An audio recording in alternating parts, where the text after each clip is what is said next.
2023 সালে এসে যখন মানুষ লাখ লাখ টাকা আয় করতেছে অনলাইনে বা অফলাইনে, তখন মাসে $1000 আয় করা, যেটা মাসে 1 লাখ টাকা আয় করা সমান, সেটা খুব একটা কঠিন কাজ বলে আমার মনে হয় না। যে 4টা স্ট্র্যাটেজির কথা আমি বলবো, 4টাই কাজ করবে, বাট তারপরেও প্রথম 3টা যদি আপনার কোনো একটা কারণে মনে হয় যে অনেক কঠিন, 4 নাম্বারটা 100% আপনি করতে পারবেন, এই বিষয়ে আমার কোনো দ্বিমত নাই। একটা বাচ্চাও যদি দেখে 4 নাম্বারটা, আমি শিওর সেই বাচ্চাও এটা করতে পারবে। চলুন শুরু করা যায়। প্রথম অপশন, স্টার্টিং আ ব্লগ।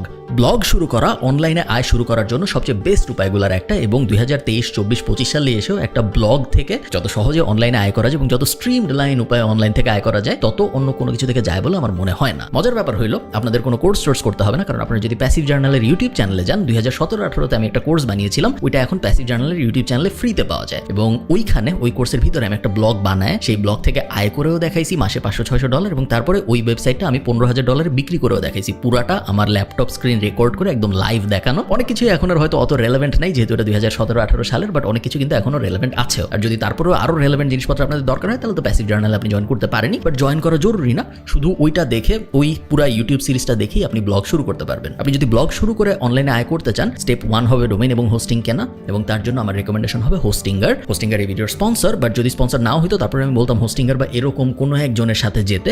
তার কারণ আমি এই ইউটিউব চ্যানেলে একটা ভিডিও আছে আমার 30 মিনিটের ওয়েবসাইট বানানোর, যেখানে আমি হোস্টিঙ্গার ব্যবহার করে একটা ওয়েবসাইট বানায় আপনাদের দেখাইছি। রেকমেন্ড করার কারণ হলো, হোস্টিঙ্গার দুনিয়ার সবচেয়ে সেরা হোস্টিং কোম্পানি এরকম না ব্যাপারটা, বাট 10,000 যেহেতু আমাদের বাজেট, 10,000 টাকার পুরো টাকাটাই আমরা ওয়েবসাইটের ডোমেইন এবং হোস্টিং কেনার পেছনে খরচ করতে চাই না, কারণ সামনে আমাদের লোগো লাগবে, ওয়েবসাইটের সামনে আমাদের ওয়েবসাইটে কন্টেন্ট লাগবে, ওগুলোর জন্য একটু টাকা রাখা উচিত। খুব কম দামে ডোমেইন এবং হোস্টিং কেনার জন্য হোস্টিঙ্গারের থেকে ভালো স্ট্যান্ডার্ড সলিউশন আসলে নাই। তার কারণ হোস্টিঙ্গার থেকে যখন আপনি হোস্টিং কিনেন, আপনি অলরেডি একটা ডোমেইন ফ্রি পান, ডোমেইন আলাদা কিনতে হয় না, এবং হোস্টিঙ্গার দিয়ে যেহেতু আমি অলরেডি কিভাবে একটা ওয়েবসাইট দাঁড় করাইতে হয় 30 মিনিটের কম সময়ে এটা আমার ইউটিউব চ্যানেলে রেকর্ড করে দেখাইছি, তো ওই ভিডিওটা আপনি রেফারেন্স হিসেবে ইউজ করতে পারেন, এবং খুব সহজে ওইটা ব্যবহার করে আপনার এন্ডে আপনি ব্লগ দাঁড় করায় ফেলতে পারেন। খুব আহামরি কোনো কোর্স বা কোনো টিউটোরিয়াল এমন কোনো কিছু দরকার হবে না। ওয়েবসাইট আমি বানায় ফেললাম, ব্লগ আমি বানায় ফেললাম, স্টেপ 1 শেষ। স্টেপ 2 হইলো, এখন এই ব্লগের ভিতরে আমি কন্টেন্ট দেওয়া শুরু করব। কন্টেন্ট দেওয়া শুরু করলাম, এবং কন্টেন্ট দেওয়া শুরু করলে প্রথম দিকে খুব বেশি আহামরি কিছু হবে বলে মনে হয় না। প্রত্যেকটা ব্লগের একটা ট্র্যাজেক্টরি থাকে, এভাবে শুরু হয় এবং তারপর আস্তে আস্তে এক্সপোনেনশিয়ালি গ্রো করে। প্রথম 6-7 মাস তেমন কোনো আহামরি গ্রোথ আপনি দেখবেন না। 7 নম্বর 8 নম্বর মাসে যে আস্তে আস্তে ট্রাফিক আসা শুরু হবে,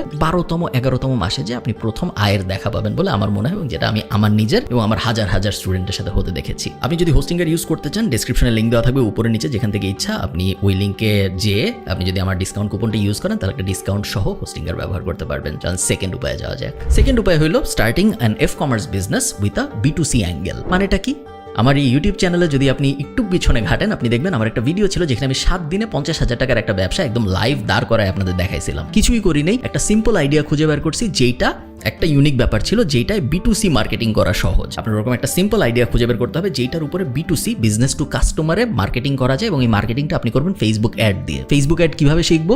এগেইন প্যাসিভ জার্নালের ইউটিউব চ্যানেলে যদি আপনি যান, ফেসবুক অ্যাডের বেসিক কোর্সটা ওখানে পুরোটাই দেওয়া আছে, আপনার কোনো জায়গায় কিনতে হবে না। অ্যাডভান্স কোনো কিছু যদি শিখতে চান, তাহলে তো প্যাসিভ জার্নালের কোর্স আছেই, বাট বেসিকটাই এনাফ মোটামুটি শুরু করার জন্য। এমন একটা প্রোডাক্ট বা সার্ভিস আমাদের খুঁজে বের করতে হবে, আইডিয়ালি প্রোডাক্ট যেইটা খুব সহজে ফেসবুক অ্যাড দিয়ে মার্কেটিং করা যায়, এবং তারপর ওই দুইটা যখন আমি পাশাপাশি বসাবো, খুব সহজেই আমার ধারণা 1 থেকে 2 মাসের মধ্যে আপনি 1 লাখ টাকায় চলে যেতে পারবেন রেভিনিউতে, প্রফিটে না, এবং তারপরে আরো 2-3-4 মাস সময় লাগবে প্রফিটেবিলিটি পর্যন্ত যেতে। থার্ড, একটু কমপ্লিকেটেড, এই টপিকটার নাম হলো starting a business with an influencer in the B2B or B2C arena, ideally B2B। মানেটা কি? আপনি চিন্তা করেন, বিভিন্ন ইনফ্লুয়েন্সার আছে বাংলাদেশের মার্কেটে। বাংলাদেশ এখন ইনফ্লুয়েন্সারদের জন্য স্বর্ণখনি, চারদিকে যেদিকে তাকাই আমরা দেখি ইনফ্লুয়েন্সারগুলো আসলে কারা? ইনফ্লুয়েন্সারগুলো তারা যারা মানুষকে কোট আনকোট ইনফ্লুয়েন্স করে, বিভিন্ন ধরনের কন্টেন্ট বানায়, তাদেরকে তো আমরা ইনফ্লুয়েন্সার বলি। বেশিরভাগ ইনফ্লুয়েন্সারের বিজনেস সেন্স খুব খারাপ, কারণ ট্র্যাডিশনালি, ঐতিহাসিকভাবে, সামাজিকভাবে বাংলাদেশের মানুষকে বিজনেসে অত আগ্রহীও করা হয় না, বাংলাদেশের মানুষকে রিস্ক নেওয়া অত শেখানো হয় না, এবং বিজনেসকে সাধারণত চাকরির থেকে অনেক নিচে দেখা হয়। কেউ ছোটবেলায় তার রচনায় লেখে না যে আমি বড় হয়ে ব্যবসায়ী হব, সবাই লেখে আমি ডাক্তার হব, ইঞ্জিনিয়ার হব। সাধারণ মানুষের জন্য সত্যি, ইনফ্লুয়েন্সারদের জন্য এটা সত্যি। এই ইনফ্লুয়েন্সারগুলা মনে করে তাদের আয়ের মেইন উপায় হইল ইউটিউবের অ্যাড, ফেসবুকের অ্যাড, এবং কোনো ব্র্যান্ডরা যখন তাদের স্পন্সর করবে তারা। বাট তারা এটা বুঝে না যে ইনফ্লুয়েন্সারদের আয়ের সবচেয়ে বড় উপায় হলো নিজেদের প্রোডাক্ট বা সার্ভিস বানানো। অ্যাজ অ্যান এন্টারপ্রেনার আপনি এই জিনিসটা বুঝেন। আপনি চিন্তা করেন, আমার যদি নিজেদের এমন প্রোডাক্ট না থাকতো, ধরেন ফর্মাল ফ্রাইডে বা আমাদের কোর্স, এই ধরনের জিনিসপত্র যদি আমাদের না থাকতো যেগুলো আমরা সরাসরি আমাদের সাবস্ক্রাইবারদের কাছে অফার করতে পারতেছি, তাহলে কি আমাদের রেভিনিউ এত উপরে যেত? যদি আমি আমার ইউটিউব চ্যানেলটা, আমার ফেসবুক চ্যানেলটা একটা বিজনেস হিসেবে চিন্তা করি, যেত না। সেম জিনিস অন্যান্য ক্রিয়েটরদের সাথেও করা সম্ভব। আপনার খুঁজে বের করতে হবে ওই ক্রিয়েটরের জন্য কোন প্রোডাক্ট বা সার্ভিসটা সবচেয়ে ভালোভাবে ফিট হয়। বেসিক চিন্তা ভাবনা করবেন না যে আচ্ছা ওই ইউটিউবারকে আমি বলি আমি উনার হয়ে টি শার্ট বেচবো বা উনার জন্য আমি মার্চ বানাবো। এগুলো বেসিক চিন্তা ভাবনা। আমি চাই আপনি অ্যাডভান্স চিন্তা ভাবনা করেন। ওই ইউটিউবারকে ভালোভাবে স্টাডি করেন, ওই ইনফ্লুয়েন্সারকে ভালোভাবে স্টাডি করেন, কমেন্ট পড়েন, তাদের হিস্ট্রি দেখেন তাদেরকে আসলে কি ধরনের মানুষজন দেখে, তাদেরকে যেই ধরনের মানুষজন দেখে সেই ধরনের মানুষের প্রবলেমগুলা কি জীবনে, ওই প্রবলেমগুলোর মধ্যে কোন কোন সলিউশন নিয়ে এই ইনফ্লুয়েন্সার কথা বলতে পারে এবং সেই সলিউশনগুলোর মধ্যে কোনটাকে নিয়ে একটা প্রোডাক্ট বা একটা সার্ভিস বানানো যায়। আমি কিছু বেসিক এক্সাম্পল দেই। কোনো ইনফ্লুয়েন্সার মনে করেন বিদেশে থাকে, জার্মানিতে থাকে কথার কথা। ওই ইনফ্লুয়েন্সার জার্মানিতে কিভাবে গেছে? মাস্টার্স করতে, ব্যাচেলর করতে।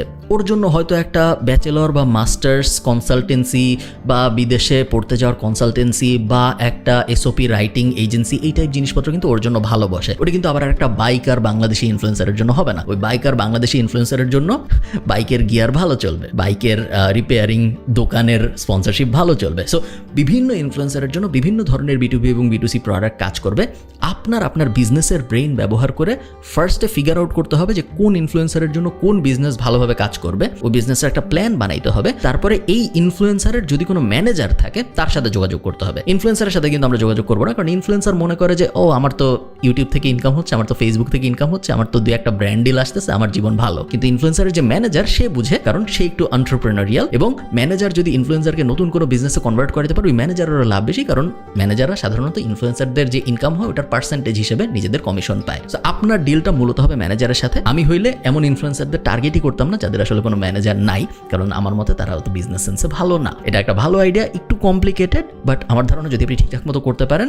ইন্টারন্যাশনালি আমরা অনেক এক্সাম্পল দেখেছি যেইখানে বিজনেস পার্সনরা ইনফ্লুয়েন্সারদের সাথে কানেক্ট হওয়ার কারণে ওই ইনফ্লুয়েন্সারদের প্রোডাক্ট বা সার্ভিস এত বুম করছে। আপনি ইনফ্লুয়েন্সারকেও চিনেন, আপনি প্রোডাক্ট বা সার্ভিসকেও চিনেন, বাট আপনি বিজনেস পার্সনটাকে চিনেন না। আপনার হইতে হবে ওই বিজনেস পার্সনটা যাকে কেউ চিনবে না, but main profit, majority profit তার কাছেই আসবে। লাস্ট যেটা আমি বলছিলাম সবচেয়ে ইজি, যেটার জন্য আপনার কিছুই করতে হবে না, সেটা হলো content repurposing and then setting an offer. একদম সহজ এক্সাম্পল বলি, আমার কন্টেন্টে আমি কখনো কপিরাইট দেই না। আমার ইউটিউব কন্টেন্ট বলেন, আমার ফেসবুক কন্টেন্ট বলেন, আমি কখনো কোনো কপিরাইট দেই না। অনেক ফেসবুক পেজ আছে, Khalid Farhan, digital academy, passive জার্নালিটি, অনেক ফেসবুক পেজ আছে আপনারা জানেন, অনেক ইউটিউব চ্যানেল আছে আপনারা জানেন, যারা আমি যখনই কোনো একটা কন্টেন্ট আপলোড করি ওটা ডাউনলোড করে, কখনো তারা ওটাই আবার ডাউনলোড করে সরাসরি আপলোড করে দেয়, কখনো তারা ওটা কেটে ওই কন্টেন্টের ভিতর থেকে যে রিল বের হয়, ওই কন্টেন্টের ভিতর থেকে যে শর্টস বের হয়, সেগুলো আলাদা করে আপলোড করে তাদের নিজেদের প্রোফাইলে পেজে। কন্টেন্ট রিপারপাসিং যখন করা হয় সরাসরি তো একটা ইনকাম হয়। ফেসবুক তাদেরকে রিল ভিউয়ের জন্য টাকা দেয়, ফেসবুক তাদেরকে ভিডিও ভিউয়ের জন্য টাকা দেয়। তারা যদি ওইটা ইউটিউবে আপলোড করে, আমি যেহেতু কোনো কপিরাইট দেই না, সো তারা ইউটিউব থেকে ওটার থেকে ইনকাম পায়। ওটা একটা ডিরেক্ট ইনকাম, এবং তারা অনেক সময় আমার থেকেও বেটার টাইটেল এবং আমার থেকেও বেটার থাম্বনেইল ইউজ করে। সো এরকম কয়েকবার হয়েছে আমার ভিডিও আমার ফেসবুক পেজে আপলোড হয়েছে বা আমার ইউটিউব চ্যানেলে আপলোড হয়েছে, আমি হয়তো ভিউ পেয়েছি 50,000, বাট ওটা ডাউনলোড করে আরেকটু ভালো টাইটেল এবং আরেকটু ভালো থাম্বনেইল দিয়ে অন্য কেউ আপলোড করছে তার পেজে, ওটার ভিউ হয়েছে হয়তো 6 লাখ। এরকম অনেকবার হয়েছে আমার সাথে। আমার দেখতে খুবই মজা লাগে, কারণ আমার ভিডিওর কারণে তাদের ইনকাম হচ্ছে। এটা একটা উপায়, বাট আমি বলবো আপনি আরেক স্টেপ যান। শুধু এখানে কেন থেমে থাকবো আমরা? শুধু আমার সাথে করেন না ব্যাপারটা, একটা ক্যাটাগরি সিলেক্ট করেন যাদের সবার সাথে আপনি এই জিনিসটা করবেন। ক্যাটাগরি হইতে পারে ফুড কন্টেন্ট ক্রিয়েটর, ক্যাটাগরি হইতে পারে এডুটেইনমেন্ট ইনফরমেটিভ কন্টেন্ট ক্রিয়েটর আমার মতো মানুষজন, ক্যাটাগরি হইতে পারে যে কোনো ধরনের কন্টেন্ট ক্রিয়েটর। ওই কন্টেন্ট ক্রিয়েটরদের ভিডিও আপনি নেন, রিপারপাস করা শুরু করেন। ভিডিওটা আমি মূল ভিডিওটা নিব, ওটা কাটবো, কেটে ছেটে ওটাও আপলোড করব, এবং তারপরে রিল বানাবো, শর্টস বানাবো, ওগুলোও আমি আপলোড করব। তাহলে কি হইলো, আপনি জিনিসটা একটু ব্রডলি চিন্তা করেন দূরের থেকে। মানুষজন আপনার পেজটা বা আপনার ইউটিউব চ্যানেলটা কেন দেখতেছে? কারণ তারা এখন আর স্পেসিফিক একজনের উপরে আগ্রহী না, তারা একটা ক্যাটাগরির উপর আগ্রহী। আগে আপনার পেজটা তারা দেখতেছিল যারা ওই মানুষটার উপরে আগ্রহী, ওই মানুষের একটা ভিডিও আপনার সামনে আসছে আপনি দেখতেছেন, বাট এখন তারা ব্রড ক্যাটাগরির উপর আগ্রহী। আপনি যখন শুধু, আমার এক্সাম্পল দিয়ে আমি বলি, আপনি যখন শুধু আমার ভিডিও ডাউনলোড করে আপলোড করতেছিলেন, তখন আপনি যারা ওই ভিডিও দেখতেছে, আপনার পেজ যারা ফলো করতেছে, এখন তাদের কাছে কি বেচতে পারেন? আমার নিউজ লেটারের অ্যাফিলিয়েট হইতে পারেন, আমার কোর্সের অ্যাফিলিয়েট হইতে পারেন, আমি যদি নতুন কোনো প্রোডাক্ট বা সার্ভিস লঞ্চ করি ওগুলোর অ্যাফিলিয়েট হিসেবে ইনকাম করতে পারেন, একটা উপায়। আরেকটা উপায় হলো আপনি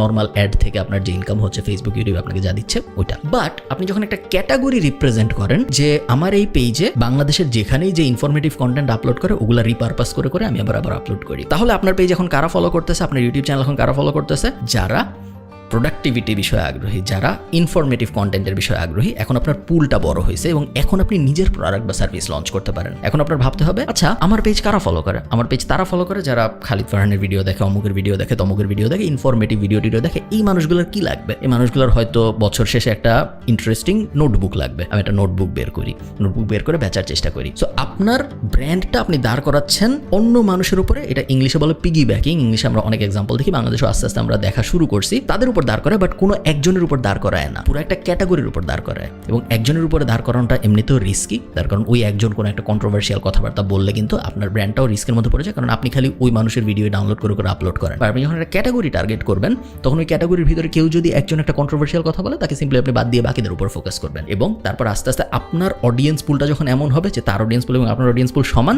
তখন আপনার শুধুমাত্র তার প্রোডাক্ট বা সার্ভিসে বেচতে হবে না, আপনি তখন নিজের প্রোডাক্ট বা সার্ভিস পুশ করতে পারবেন। শুনতে একটু কমপ্লিকেটেড মনে হচ্ছে, বাট অনেক বাংলাদেশি এক্সাম্পল আমি দেখছি যারা আমাদের পডকাস্ট নিয়ে এটা করে বেশ সফল হচ্ছে। তারা কিছুই করে না, জাস্ট আমাদের ভিডিও কেটে আপলোড করে এবং মাসে তাদের ইনকাম হয় 15,000, 20,000, 25,000, 30,000। আমার ধারণা এটা আরও বড় স্কেলে করা সম্ভব।